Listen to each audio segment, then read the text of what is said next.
Live from the Score Atlanta television studios in North Atlanta, this is Georgia High School Sports Daily, powered by IBEW Local 613. All right, happy hump day and welcome back to another episode of the Georgia High School Sports Daily. Remember that you can watch this show on YouTube TV, Zeem, the local CBS streaming app, and also Atlanta News First. I'm Najee Wilkins along with Craig Sager. Got another great show coming up today, Craig. But before we get into our fast break headlines, what is your biggest storyline heading into the week as we get ready for Friday football? Some pivotal matchups. I think only 2 or 3 games left in the regular season. I've got a great one. It is North Cobb. So yesterday was probably the best possible day they could have from a fall sports perspective. Nick Grimstead, their quarterback, made our Mr. Watch list. He's coming off a great performance against Cherokee. They're undefeated, hasn't thrown an interception. He's doing things with his legs. He's also a great baseball player, senior season. So that takes the football front. Volleyball, number 4 seed. They just won last night to advance to the Final Four. They're going to play Walton, the team they beat in the state championship last year. That checks off the volleyball front. And then in softball, they handled business, swept Tequila last night. Now they're heading to Columbus. So in terms of a fall sports epic night, they handled it this week. And congrats to the Warriors. Certainly, they look very impressive. I'm going to highlight a quick matchup, and that's Northgate Lovejoy. Everybody's not going to talk about this matchup, but it is for playoff rights. If Northgate wins, they're in. If Lovejoy wins, they're in. So both of them, a critical matchup coming up for both Lovejoy and Northgate. Lovejoy will be at home. They have Chad Fairchild, just got invited to our Georgia League Classic event. Has a whole bunch of offers, NC State, Georgia Tech, and many more. But pivotal matchup coming up between two teams, kind of fighting and clawing, Craig, for the playoff lives. And who's the third team in that region?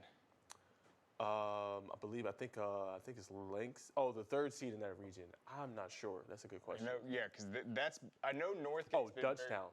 Dutchtown. Okay, they've been very battle tested, but yeah, that's always a region where it's very crowded at the top. Yes. Always have the 3-way tiebreakers, so it should be a good one for sure. Should be. All right, Craig, I'm going to let you get a start with our fast break headlines for the day. Hitting volleyball 6A, 4A, and 2A. The latest results there. All right, so 3 of the classifications played last night. The other 4 will wrap up tonight to set the Final Four, and these matches will be actually held at Westminster, Holy Innocents, Allatoona, and I believe I'm missing one other, but they're held at alternative sites depending on the classification. But North Cobb was a 3-1 winner over West Forsyth. The number 4 seed has made it all the way to the Final Four, now the defending 7A champs. They're going to play Walton now in the Final Four. And then on the other side of the bracket, you have Alpharetta and Norcross both advanced. Norcross survived a 5-set thriller against Buford. If you remember on the show, probably about 3 weeks ago when they fell to Hebron Christian, they fell to North Gwinnett in a tough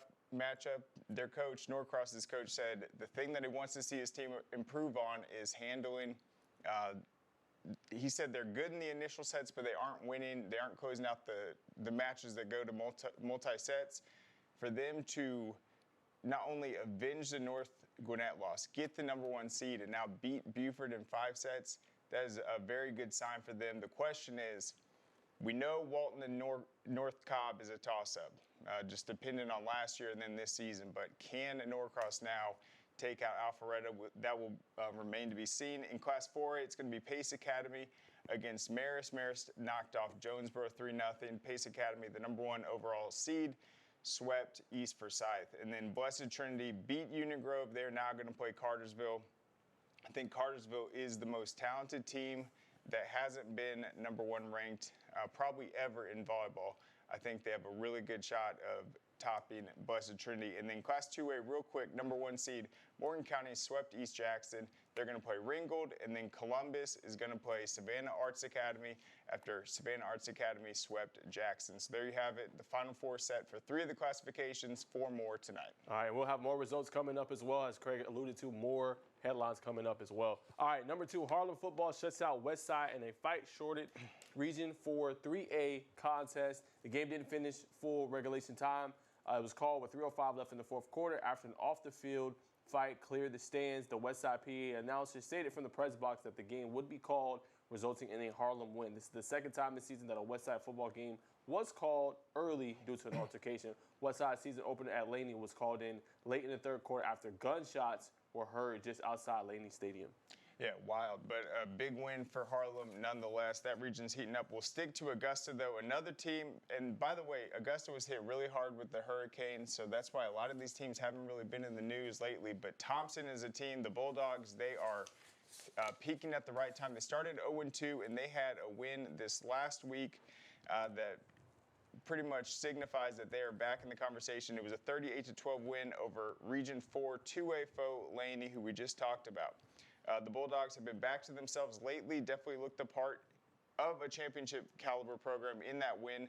The two teams came into that Friday matchup knowing that the winner would likely take control of the region. Real quick on Thompson head coach Michael Youngblood's thoughts on that game. He says it takes a lot of heart to throw yourself into a pile for 48 minutes. Our team answered the bell Friday night, so definitely a team that has had a slight pause in the action due to the weather, but they've returned to form, overcame a 0-2 start, and look very dangerous in Class 2A. All right, next headline, Mr. Georgia Watch List nominee Sakan John had a magnificent performance. He was named Defensive Player of the Week by Gwinnett Daily Post. He finished with 10 tackles, 4 tackles for loss, and a sack in the shutout victory over Stevens County. Coach Jonathan Guest take, he said Sakan John had a dominant game, but he has had dominant games all year. What is most impressive about Sakan is his leadership on and off the field.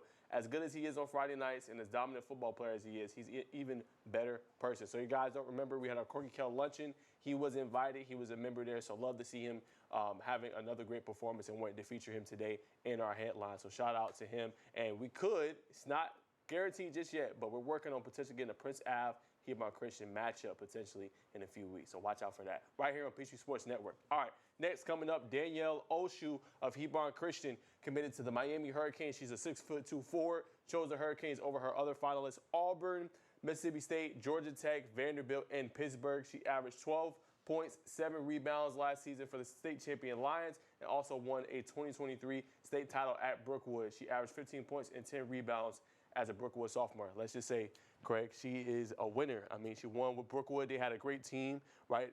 Diana Collins, phenomenal players, and she does it again. And they're going to be in contention again. I mean, they have her, Mia James, who's playing flag football right now. They got a lot of good stuff brewing at Hebron Christian. Yeah, I think bringing up Deanna Collins, who was #1 overall prospect, Danielle Osho was an incredible just 1-2 punch with her. And then she goes to Hebron last year. They run the table, have an incredible season. I think she can play very well in her role, but also has that superstar potential. I think she's going to be able to fit in immediately at the college level just based on the caliber of talent she's played with already, and also just the incredible coaching at both stops. For sure. All right, guys, let's go to our Georgia High School Football Daily morning review, starting with Cartersville. They had some players that wait their turn. Call it reloading, say the tradition doesn't graduate. The old cliches apply to Cartersville, a team that graduated all 8, Craig, of its first team all-region players and returned only 5 starters from last year's state semifinal team. Currently, the Purple Hurricanes are 9-0. They're ranked #2 in Class 5A, and a victory over the victory over Cedartown is their 9th region championship in 11 years. Cartersville put itself in position last week with that victory over Cedartown, 19-14. Coach Foster had this to say: "This team is a reflection of a lot of program players that love their team." Foster said, "They stick it out. We're eager for their moment, and they've made the most of it. It's a credit to our guys for staying the course." I'll let you get the next one, Craig, with Mays. All right, the next headline from the newsletter this morning: Mays on-field exploits continue. High School Hall of Famer now officiating games. Once a star running back at Thompson and Georgia Tech, Jerry Mays will be among 30 players inducted into the Georgia High School Football Hall of Fame on Saturday night. As with the other 29, it's easy for Mays to recall that thrill of running down the football field with his team's name written across his jersey.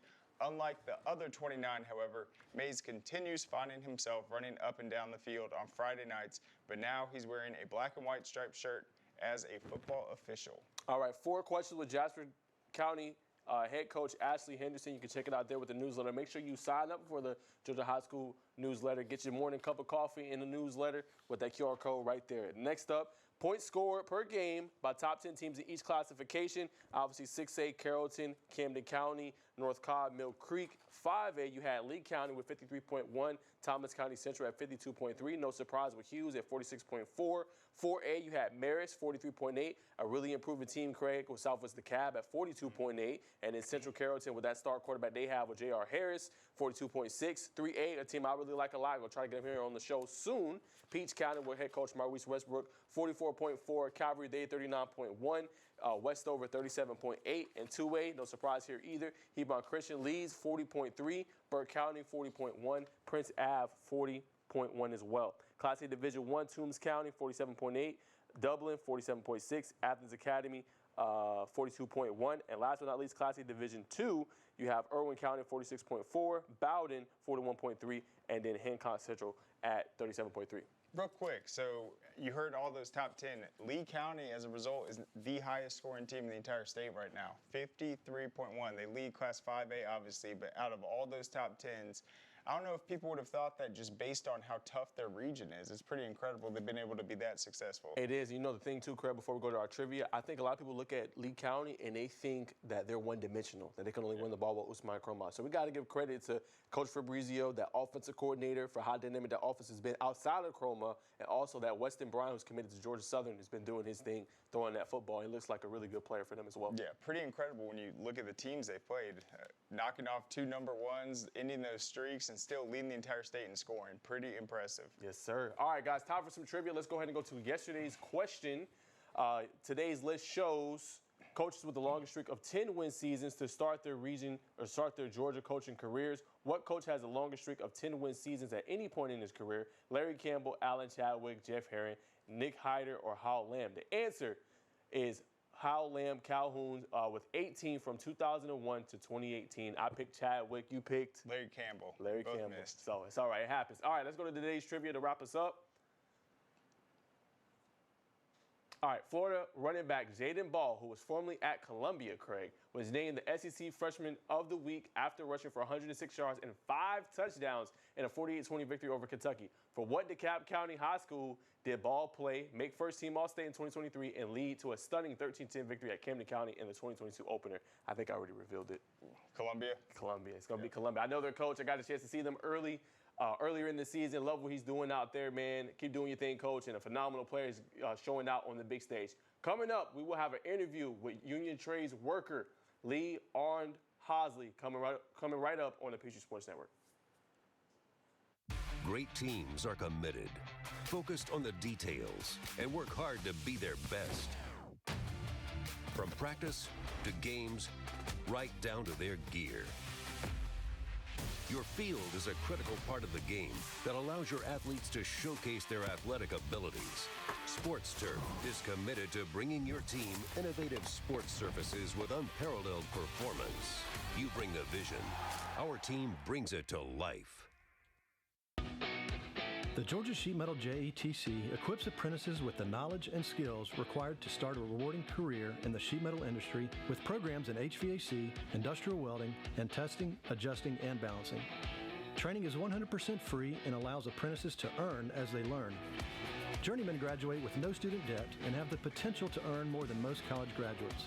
Visit our website to learn more about this opportunity at careersinsheetmetal.com.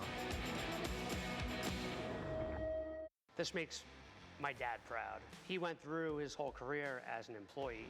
Now I'm the employer, something he didn't achieve.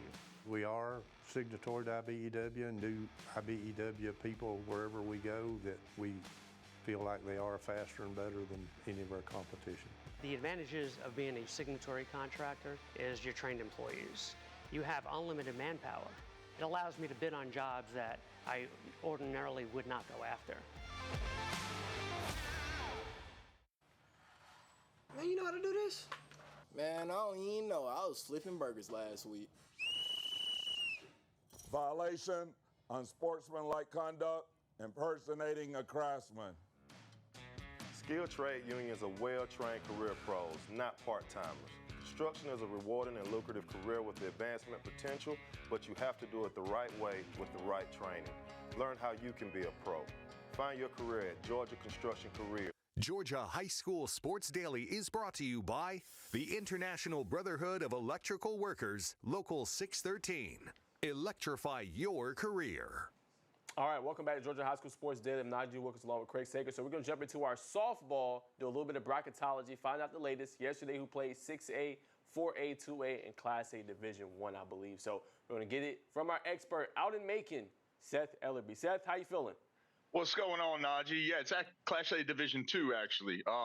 But yeah, yesterday was a wild, and I want to focus in on two main topics. 6A one, Buford and East Coweta last year they met in the semifinals of the finals bracket. Now they're going to meet in the second round, assuming that they both advanced, and assuming they win their first round matchups.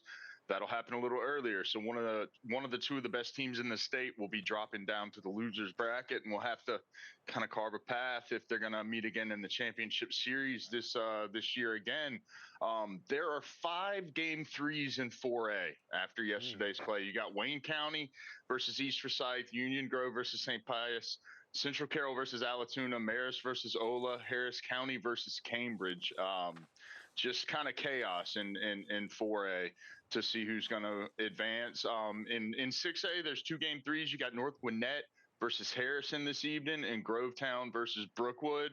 And if you're looking at the 6A pre-playoff rankings, it looks pretty good. I mean, Buford advanced, East Coweta advanced, North Cobb advanced, Archer advanced. Grovetown is in 5th ranked. Grovetown is in a game 3 with 6th ranked Brookwood. 7th ranked Harrison is in a game 3 with North Gwinnett. You had Grayson lose out, and North Paulding met East Coweta, so they lost out in the second round, and Mill Creek advanced. So it's a pretty organized looking class as of now. You drop down to 2A. There are a couple of game threes today. You got Morgan County and Lakeview Fort Oglethorpe, and Stevens County versus Columbus. But you got Northside Columbus advancing, top ranked, Eastside advancing, and a couple of game threes with 3rd ranked Harris County taking on Cambridge, and East Forsyth taking on Wayne County, and 5th ranked Ola taking on a game 3 with Marist. So it's a lot to look at tonight with the game threes from 4A. So we got 2A with slide down there with Stevens County versus Columbus going to a game 3 today, and Lakeview Fort Oglethorpe Morgan County in a game 3, and sliding down to Division 2. Clinch County versus Miller County is going to be a good one today, and Screven County versus Crawford. That's another good one, but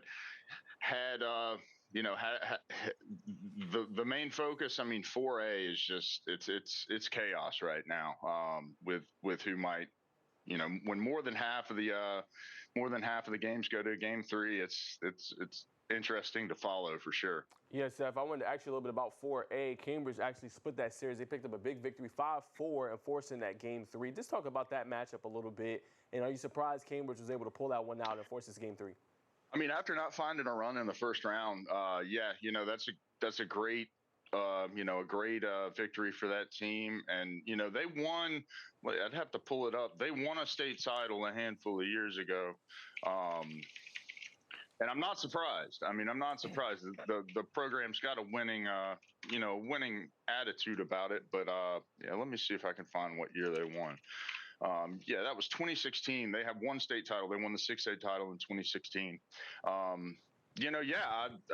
That's going to be a good game 3 to watch this evening, and we'll have all the all the action on our scoreboard. I'll be updating it as soon as it goes final. And so, if anybody wants to follow around, we've got our scoring app, and the game 3s will be in it. That's going to be a good one to follow for sure.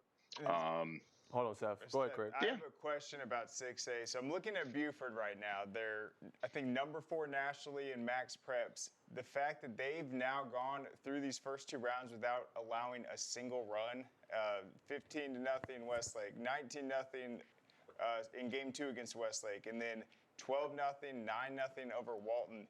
Do you think Buford has a chance to maybe dominate this bracket, beat a great East Coweta team, and be that number 1 national team?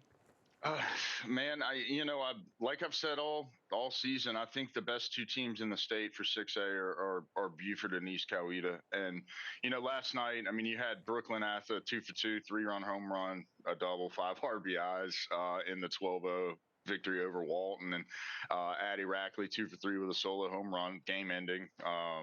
RBI 2 runs, and that's in the game 1.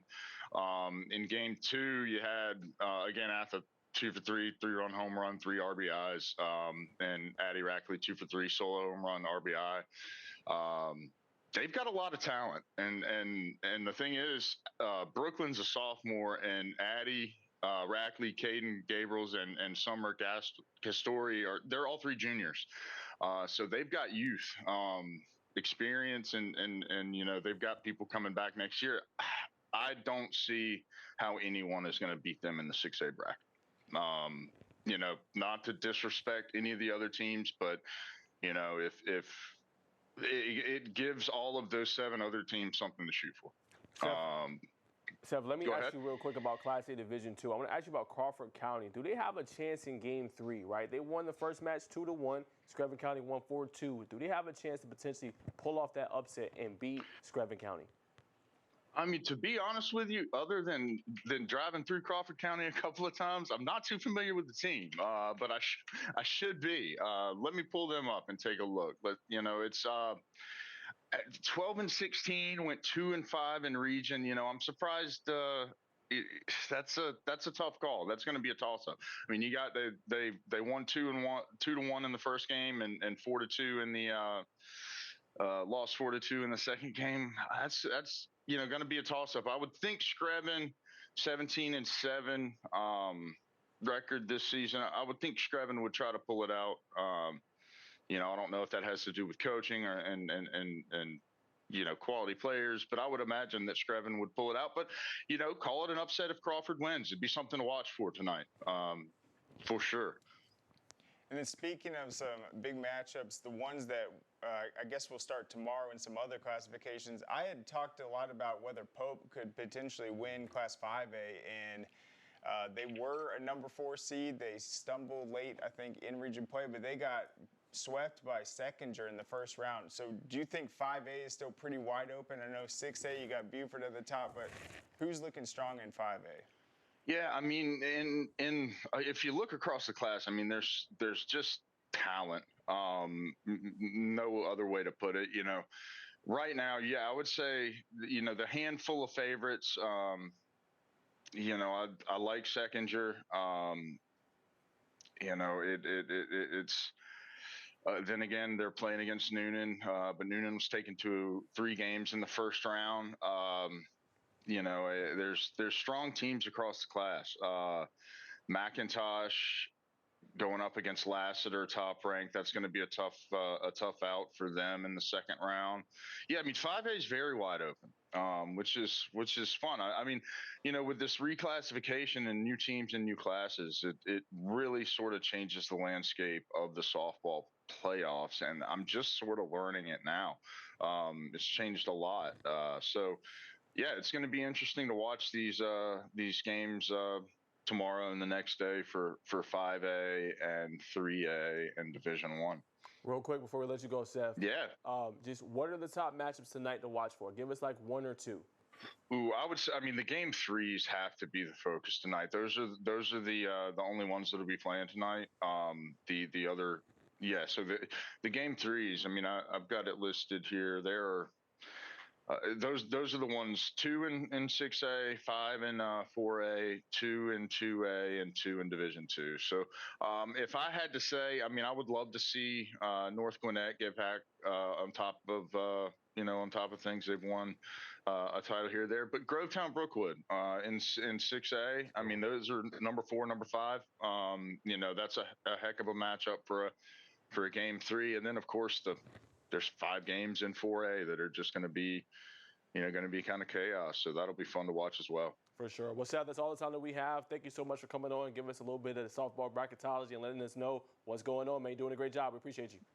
Much love, brother.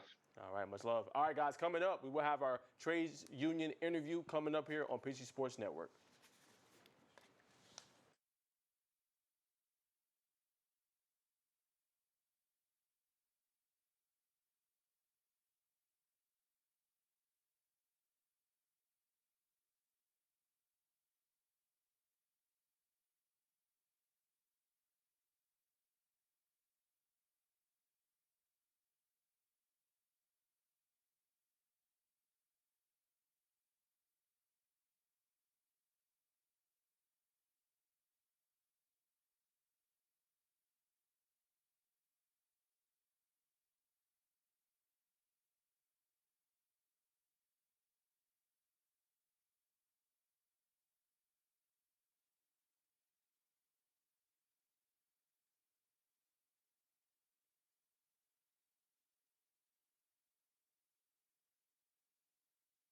Crazy.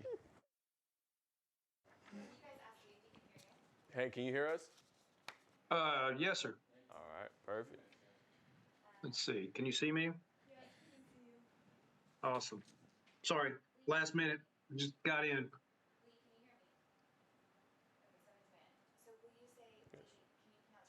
For sure. Lee, Mr. Lee, can you pronounce your last name for us? Sure. It's Aurand, Aurand. Arand. Keep it at that. Lee Yes. Arand. All right. That's it. Perfect.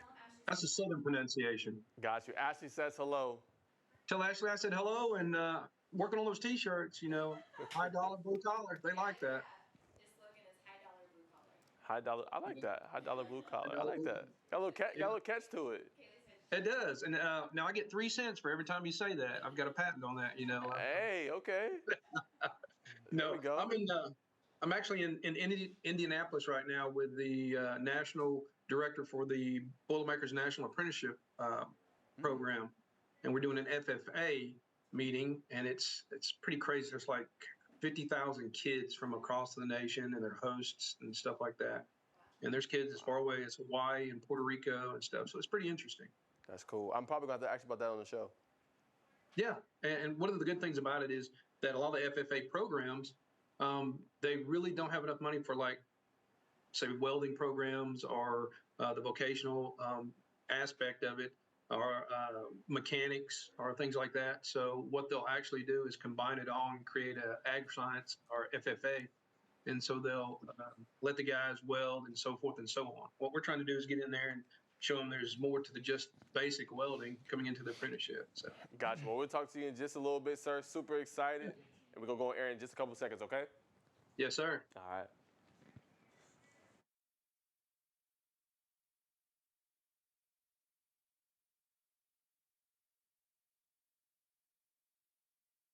Georgia High School Sports Daily is presented by GeorgiaConstructionCareers.com. Transform your future today.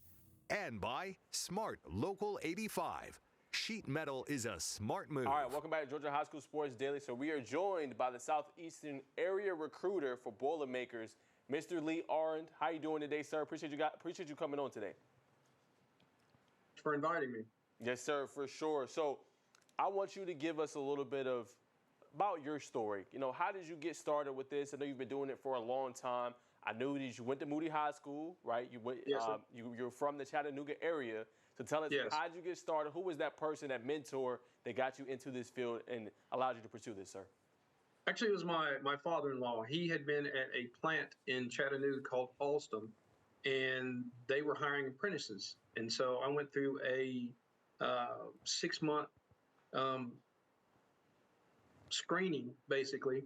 I think there was 287 applicants, and they picked 5 of us. So what they wanted to do was create an opportunity for someone to come in and apprentice in the plant and learn all the processes.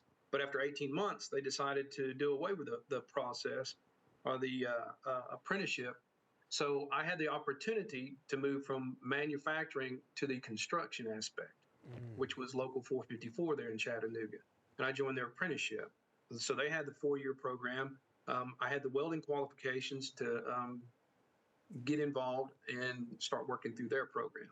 And so that was like a 3.5-year opportunity till I graduated in 2005 as a journeyman. And from that point forward, I just started working and traveling and increasing my knowledge in the trade and also my welding skills and capabilities. So, it was a journey that began with an opportunity when somebody said, "Hey, do you want to be a Boilermaker?" And my response was, "What's a Boilermaker?" And so they all went through the process of telling us what we do, the opportunities, the field construction aspect of it. We can do a little bit of everything, the diversity of our trade and the capabilities that you can learn and also master. So to me, that was a great opportunity. And it all began with my father-in-law, who had been at this plant for like 35 years and retired, and now is living on his pension. There you go. And then tell people real quick, just an in-depth answer about what a Boilermaker is for kids that could be interested in pursuing this field or this craft. Well, some of the tasks that union Boilermakers perform in their daily work include reading and interpreting blueprints, specifications, and technical drawings, fabricating, assembling, and installing boilers, pressure vessels, tanks, and other industrial equipment, welding and soldering components together using various techniques and equipment. You know, we're not just welders. Like I said, we're very diverse in our trade. You can learn to rig components that weigh anything from a couple of 100 pounds to 100 to 400,000 pounds. We control the cranes vocally or physically and moving materials. We also are involved in inspecting and testing equipment for leaks and cracks and other defects in this area with like tanks and pressure vessels. We perform routine maintenance, repairs on boilers and other equipment, operating power tools, machinery safely and efficiently. We have one of the best safety protocols involved. We will teach you above all the safe way to do it to protect you and others that are working around you. And there are so many opportunities within this trade. We can work in powerhouses, we can work in nuclear powerhouses, hydroelectric power plants, chemical plants, refineries, paper mills. It's so diverse in what we do. Shipbuilding is another aspect. We're also getting involved, I just learned, in the building of some nuclear submarines that I think, don't quote me, are going to bring to the South Alabama area in the next few years with government contracts. And that's one of the things that I'm going to do next week. I'm going to talk to some gentlemen in a technical school, and they're supposed to give me some more information about this process. So it is so diverse in what we do. You can walk on the job and maybe do something like rigging something or running your lines or just preparing for the job, but the next day you're doing a high pressure weld. Or the next day you might be doing a critical lift in a welding, or excuse me, in a rigging scenario. So I could just go on about the diversity of what we learn. We're not just welders, we're craftsmen. You know, we're skilled field construction craftsmen. Yeah, I have a question. In terms of just the physical component, obviously a lot of the trades have that, but how physically demanding is this job? Obviously it's a scale, but just in terms of the Boilermakers, maybe compared to some other areas of the trades. One of the things, like I said, we have a safety protocol. If it's too heavy, you'll get somebody to help you. Physically demanding, it can be, yes, there's a lot of hours. We work on an average of 6 10s or 60 hours a week, sometimes 70 plus or 84 hours. The physical aspect of it just depends on the individuals. I'm in my latter years, as you say, and I just finished a job last fall where we had towers that were 150 to 180 feet high at a refinery, and I would climb them 4, 5, 6, 7 times a day.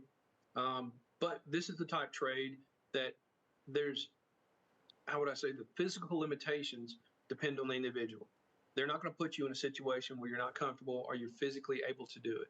You know, we have a group of people that are able to do this, and that's the ones that will do it. So physically, it is very demanding, but it's nothing I think that someone cannot do if they put their mind to it and willing to try it. And there again, it's at your own pace. There's no pressure. We don't push you to the limits and such that you might get hurt or put you in a situation that, you know, you might hurt someone else. So the physical aspects are like I said, they're very demanding, but it's very rewarding also.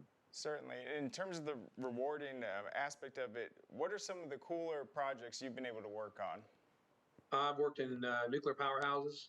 I was able to, we were doing lifting projects and new construction, and I've got to watch a crane lift a component at a nuclear power plant with a steam generator where it had like over 1 million pounds of counterweights. It was one of the largest, if not the second largest crane in the world at Sequoia and Watts Bar doing this process. I've worked in numerous refineries, which that in itself is amazing. The amount of planning that goes in can take years, and the lifting aspects, the welding aspects of it.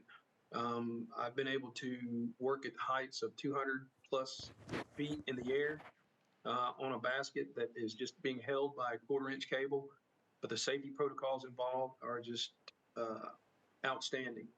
And being able to weld just various components, various types, various procedures, whether it was stainless or Inconel or your carbon or your pressure tubes, your plates, water walls, plate steel, thick, anywhere from a ½ inch up to 4 inches, supply lines, just so many various opportunities and skills that you can do. And there's a lot. There's a lot of jobs that I can remember that I think were fantastic. And the opportunity to work with other guys that are just as skilled or if not more than you, you're always in the process of learning from people and seeing something new.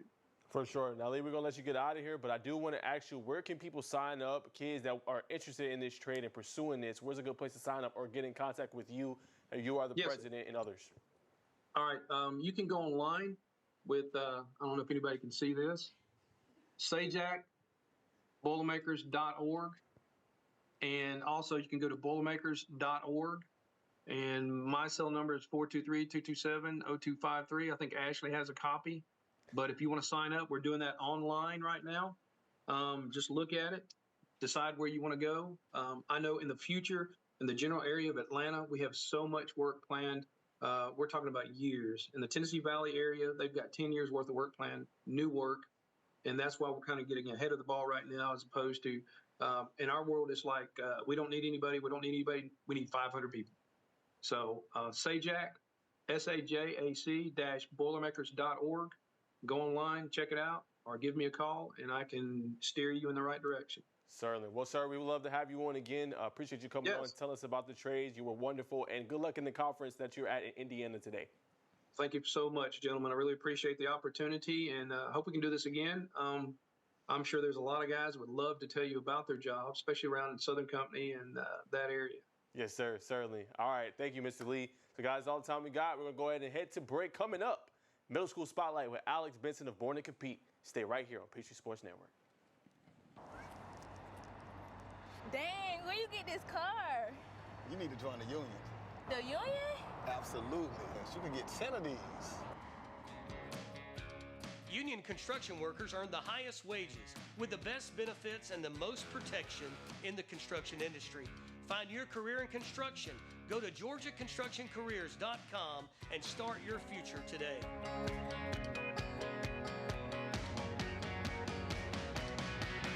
A journeyman with Local 85, when you turn out, you can be hitting 6 figures. Hey, I have your back, you have my back. We're going to do this together. We're one for all for one. College just wasn't for me. Let's look into actual career jobs that wouldn't take college, where I wouldn't, lose money and all that. Instead of losing a lot more money at the end, why not make money and make more money at the end?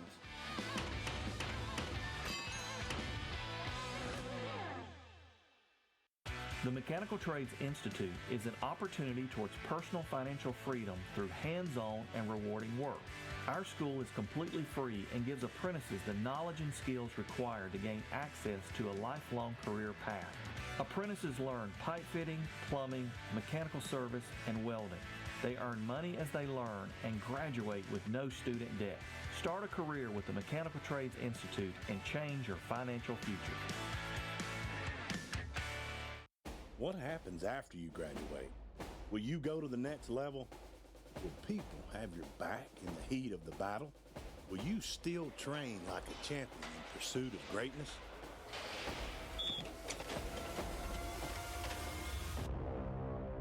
You will when you become an IBEW electrician. Join our team. Visit IBEW613.org.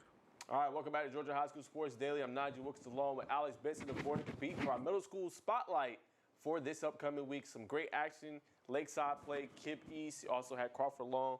Alex, before we jump into your segment, what was your biggest takeaway from the weekend? Wow, everything. I know I always say that. Just do you remember Bama? Who's at where's Bama at? Bama's at Louisville. Yes. The running back. Yes. Yes. All right.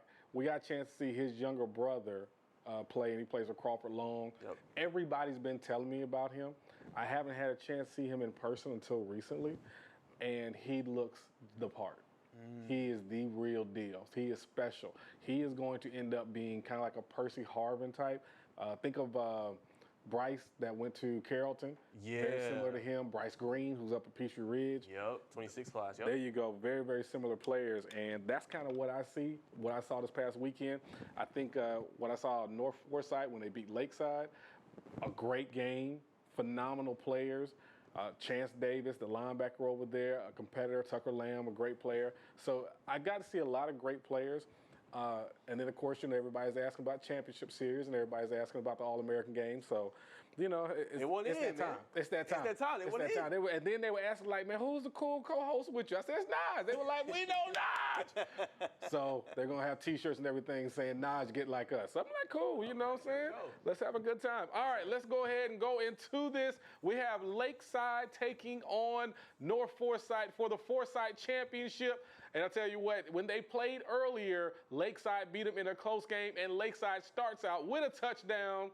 The crowd was excited. It was a great crowd to watch this game.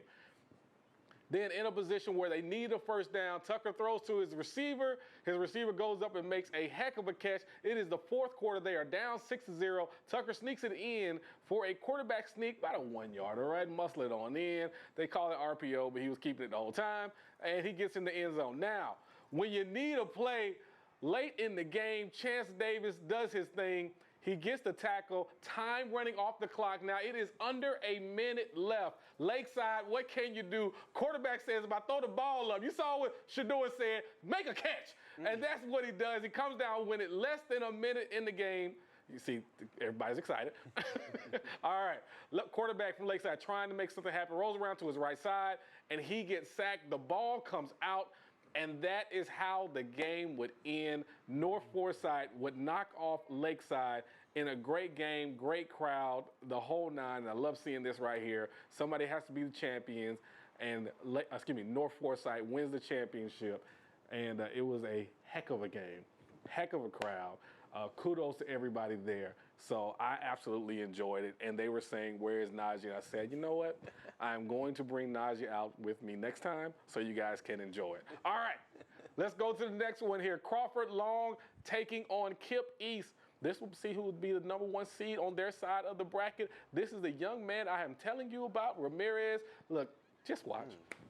Just watch. I don't even want to mess up his highlights by saying something that I could be saying wrong. Again, Kip East is a very, very good team. And I know you're looking at it like, man, he can't be that good. No, he is legit. Crawford Long is legit. Here he goes around the right side. Goes start to the left. Makes everyone miss. And great attempts by Kip East. But then it's just speed, coach. This is speed. And now he's running down the right sideline, talking with his homeboy. They're like, yeah. They listen to that new Pluto, you know what I'm saying? That new Pluto ski, you know what I'm saying? My guy Future. But he did very well. Crawford Long would win that game 32-0. And here comes Coach Stars with Crawford Long. Dez Stiegel, head football coach at Crawford Long Middle School out of Atlanta, Georgia, in the Atlanta Public School System. Tonight's game, we came out here to Anderson Park, play against Kip East. Pretty good game, man. We got to clean up some things. We're looking forward to the playoffs, making a run back to the championship game here in the city. We're going to get to work. Looking forward to a good effort from my kids. We're not done yet, so we're definitely not satisfied with tonight's outcome. We really don't look at the scoreboard because Crawford Long championships is all we're talking about. So appreciate y'all coming out. See y'all Saturday. All right, Coach Stiegel right there. Also is a baseball coach as well. Crawford Long is the last team to push North Clayton to the limit. And this was a couple of years ago when Coach Simpson used to be there. He's obviously turned it over to Coach Stiegel. I am curious to see if Crawford Long beats Invictus. If they beat Invictus, because Invictus is very good. Right. If they beat Invictus and they meet up with North Clayton, can they push North Clayton to the limit? So I'm curious about it. We're going to see what happens. Coming up next, though, we have the rankings. So let's see the new rankings as they come out. And Naj, I'll go ahead and let you go ahead and call the top 10. All right, top 10. So you got North Clayton at 1, John Lewis Invictus, who you just mentioned, Alex at number 2, Rome Wolves at number 3 with their phenomenal quarterback, Zach Parker. Really good talented defensive line as well. 4, Crawford Long. 5, Decula Falcons. 6, Eddie White. 7, Buford. 8 Cedar Grove, 9 Carrollton Junior Trojans, and then 10 Chapel Hill. And as you see, Tucker Lamb, North Forsyth, and Chance Davis getting on the screen. Hey, man, you're really good. They should give you a show. Listen, so, what we're looking at there is some possible matchups, right? Right. North Clayton versus Eddie White, winner more than likely makes championship series. Crawford Long versus Invictus, winner makes a championship series. Probably Decula versus Buford, depending how. Series. There you go. Like everything's taking care of itself. And then you have Chapel Hill and Carrollton out there waiting to see who is going to be the guy, who's going to be the next team to get that berth. So Chapel Hill has their championship coming up next week. APS starts their playoffs. DeKalb County is in their playoffs now. So it's a lot of good football going on, and we are very excited to see it. Now, we're going to go to 11 through 20, and I want you to take over that, Alex. But real quick question. Have you thought about possibly maybe even expanding the B2C series, championship series? I know you got a Final Four. Yes. But a lot of these kids want to play in this. They do. Big for them. Big for exposure, but maybe to an 8 potentially. What's your thoughts on that? That is an absolute yes. So depending on the demand, which the demand is there. Yes. We've had a lot of conversations, obviously, with our TV partners and everything like that you know of. It is very, very a high possibility that we might even be able to do it this year. So it's possible. It's possible. And the exciting thing is the championship is on this great network, Peachtree Sports Network, and we are so excited about it. That means everybody across the state will be watching these teams play in the like it's supposed to happen. Exactly. The best of the best. So we're very excited about that. Here we go. We got 30 seconds left here. All right. Well, but let's go ahead and get past that. Let's go ahead and give it up to the player of the week, Ramirez. Right there. They're going to say, I wonder if he's better than his brother. Hey, he's in that conversation. You know what, real quick, that stands out? I know you said Percy Harvin. I'm thinking LaShawn McCoy. Start and stop, cut him down. I like that. He reminds me of him so much, just with what he can do. Now, he might play athlete on the next level. Yes. You probably know better than me, but just his start and stop ability, Alex, very impressive. Yes, and Ramirez, here's what we're going to do. Get the camera on me. Can I get one shot here? Can I get one shot? Here's what we're going to do. Ramirez, man, for your performance, you have been invited to the B2C All-American game. Congratulations to you. It will be January the 20th. You deserve it. Obviously, more invites have went out, and we're excited for that young man. So there we go. Right here live on TV. There you go. Yeah, man. All right, man. So if you want more action like this, make sure you tune in every Wednesday and the 4th segment here, noon on Peachtree Sports Network. We got more coming up, overrated, underrated, and overlooked right here on Peachtree Sports Network.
finally winning though. It's not your fault. Yeah.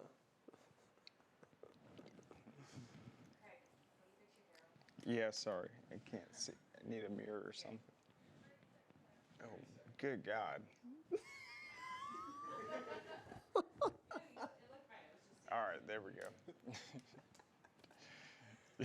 This show has been funny today.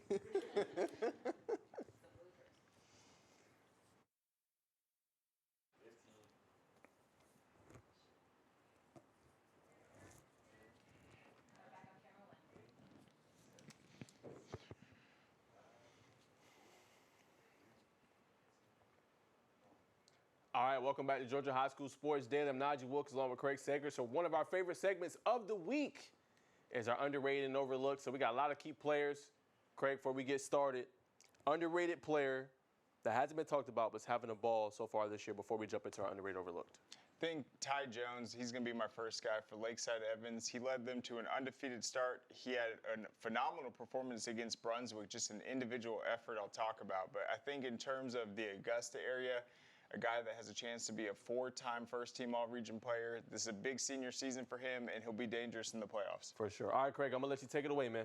All right, so let's start with Ty Jones. In that loss, he accounted for 247 passing yards and 2 touchdowns, also 203 rushing yards. So there's 250, oh my gosh, my math. There's 450 yards right there. And then he also hauled in 18 receiving yards. So this guy can do it all. I mentioned he's a 3-time first-team All-Region player already. He has over 1,000 yards rushing this season, and he's going to pass 1,000 yards passing this week. All right, Richmond Hill linebacker Gabe Bowman. He led the game with 18 tackles, a game high, a sack, and 3 tackles for loss in the 35-14 win over Valdosta. Looks like I have Cooper Bourne at the top of that list.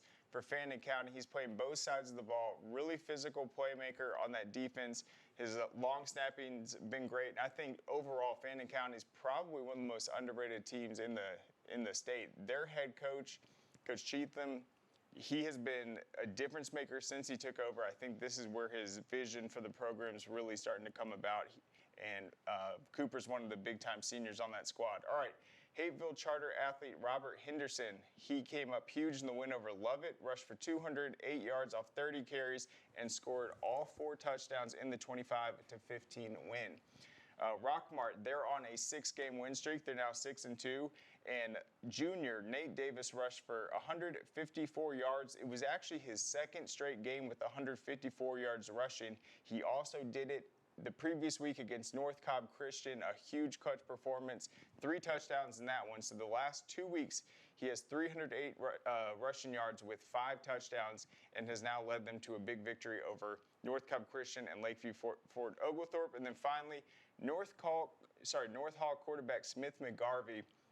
He was actually splitting the quarterback role with Alex, I think, Schliemann this entire season.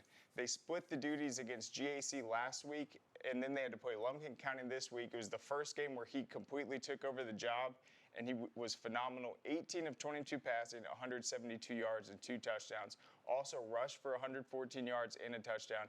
He's only a junior. It was a 21-16 victory, and they can clinch the region title this week against Johnson, Gainesville. So that is Smith McGarvey, North Hall's junior quarterback. Great performance this week. For sure. Great job by you, Craig. All right, going to mine. Peach County quarterback DJ Hudson, 23 of 29 for 338 yards and 3 touchdowns. He's been reliable all season. The quarterback spot continues to be dynamic through the air and on the ground.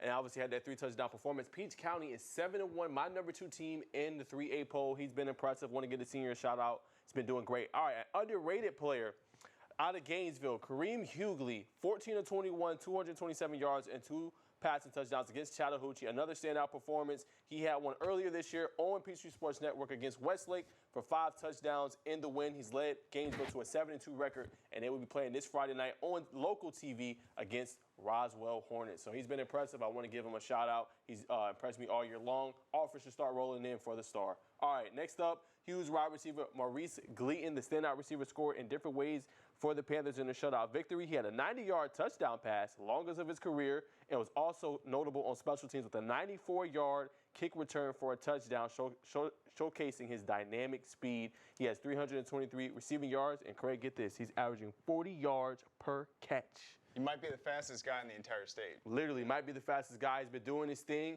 and a little bit that people don't know about him. He wants to be a dual sport athlete. I've talked to the wide receiver coach, Coach Brown. He wants to be a dual sport athlete on the next level. Not just play football, but he also wants to play and run track as well on the next level. So that's something to keep an eye on for him. Next up, Brady Marchese had an outstanding performance right here on Peachtree Sports Network this past weekend. He was clocked at 20 miles per hour earlier this year, not in that game specifically, but he caught a jump ball over the middle of the field against Kentucky commit DeMarcus Gardner late in the first half. The other one, he lined up one-on-one, blew past him, and caught a nice touchdown pass in the back of the end zone.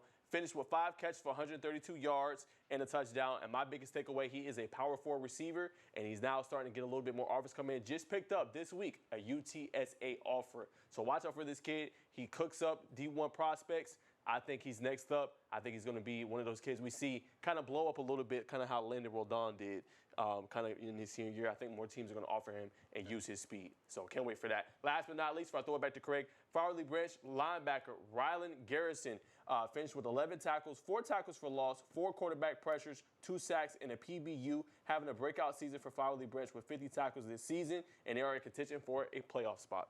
Real quick, with Maurice Gleaton, is he still only a sophomore or is he a junior now? He is a senior. He's a senior now. He is a senior now. Well, I've been following him in track and field, and when I said he's the fastest guy in the state, I don't mean in a metric on the football field. I mean like clock time, state champion. He is an unbelievable athlete. I think he had the fastest 100-meter time in all of Georgia last year. So he can definitely get it done, and that's another reason people should not overlook Hughes. Say it again, Craig. And that's why I'm so high on Hughes. Everybody's like, well, why is Hughes 3? All the other polls have him at 5 and 6. The development of the wide receiver spot by Coach Brown is something to watch. Jabari Jones, Maurice Gleaton, they got some guys that can win on the outside, and you're going to need that if you're going to win. And think about this, Craig. To start the show, we talked about how many points they scored. They're second in 5A this year. I think at 46-plus points. That's a lot with the development and the offensive coordinator for them. So Hughes is going to be a team to watch. Absolutely. Yes, sir. All right, and then what's your process just going through all these guys? I know they're blowing up your DMs. You want to include everyone, but how tough is it to narrow down this list each week? It's very hard, Craig. I think what helps me a lot is doing the top performers list, but I try to go through the Georgia High School Football Daily, see their newsletter. I look at the players' DMs as well, see what they did. I also look at, certain stats for the season, so I might look at max preps and see kind of how they're performing, how they did in the game. So a little different metrics, and sometimes coaches help me too. Coaches be like, hey, this guy did this. So I try to verify it before I put it out there because, you want to make sure you verify anything before you put it out there. And that's kind of like my process. But I just like to highlight kids and get them out there because it's nothing like exposure, man. And if you got people highlighting you on TV and things like that, it only helps you. Certainly. All right. All right, guys. So that's going to do it for today's show. Stay tuned tomorrow, noon to 1. We're going to have a South Georgia Spotlight and much, much more coming up on the Peachtree Sports Network. Hey, is the power off on this? I don't know. Just take it off. Safety violation, unsafe work conditions.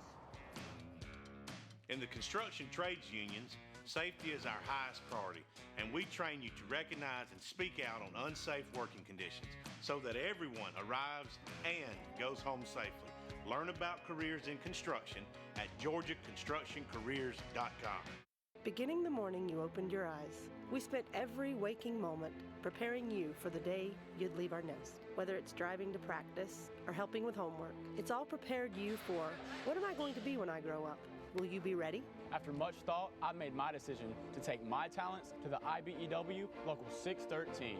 The International Brotherhood of Electrical Workers is not simply a job, it's a career. Visit IBEW613.org to begin a new future today.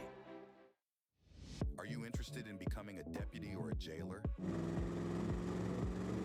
The Gwinnett County Sheriff's Office is hiring and looking for individuals passionate about protecting and serving their community. If you are 18 years or older, join our team by visiting gogcso.com for more information. Gwinnett County, together we can make a difference.